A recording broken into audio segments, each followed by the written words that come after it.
Taste of honey. Once upon a time, Brahmadatta, the king of Benares, had a gardener named Sanjay. At the time, an antelope used to come to the king's park every day. The animal fell at the sight of Sanjay, although Sanjay did not wish to catch the innocent creature. Being kind by nature, he never even frightened the antelope. One day, as was usual, Sanjay took fruits and flowers to the palace, and the king asked him, "My friend, the gardener, have you noticed anything strange in the royal park?" "Yes, Your Majesty. I have noticed an antelope which comes daily to the royal park," answered the gardener. "Do you think you could catch it?" asked the king. "If only I get some money, I shall bring the animal right into Your Majesty's palace." The king ordered that some honey be given to the gardener. Then Sanjay went to the king's park and anointed the grass with the honey, where the antelope usually grazed. Then the gardener hid himself. The antelope came and tasted the honey grass and found that it was very sweet. From that day, the animal went nowhere else except to the king's park for grass. When the animal got used to the place, and when the gardener found that it relished the honey grass, he gradually began to show himself.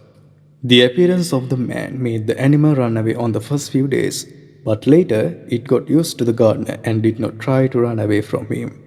As time went on, the antelope got so friendly with Sanjay that it started eating grass from his hand. Now that the animal had won his confidence, the gardener thought of a plan to take the animal to the palace. First, he spread the broken branches and leaves on the path leading to the palace.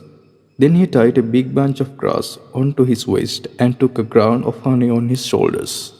As he walked, he let the honey pour on the bunch of grass tied to his waist. Then he proceeded towards the king's palace, dropping the honey grass little by little on the road. The antelope followed the gardener and came up to the king's palace itself. The gardener dropped the honey grass on the path and quietly stepped into the king's palace. And so did the antelope. The innocent creature did not know where it had come to.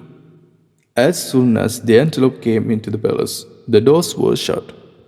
At the sight of men, the antelope shivered in fear and ran to and from the large room of the royal palace. The king, who came down from his chamber, saw the antelope. He praised his clever gardener.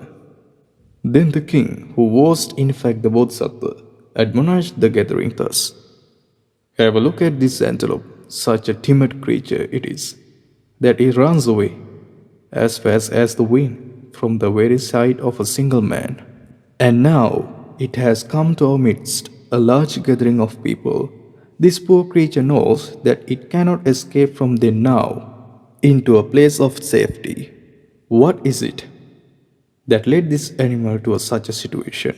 Surely, my friends, there is nothing more risky in this world than the lust for taste." So saying, the king freed the antelope and let it go back to the forest.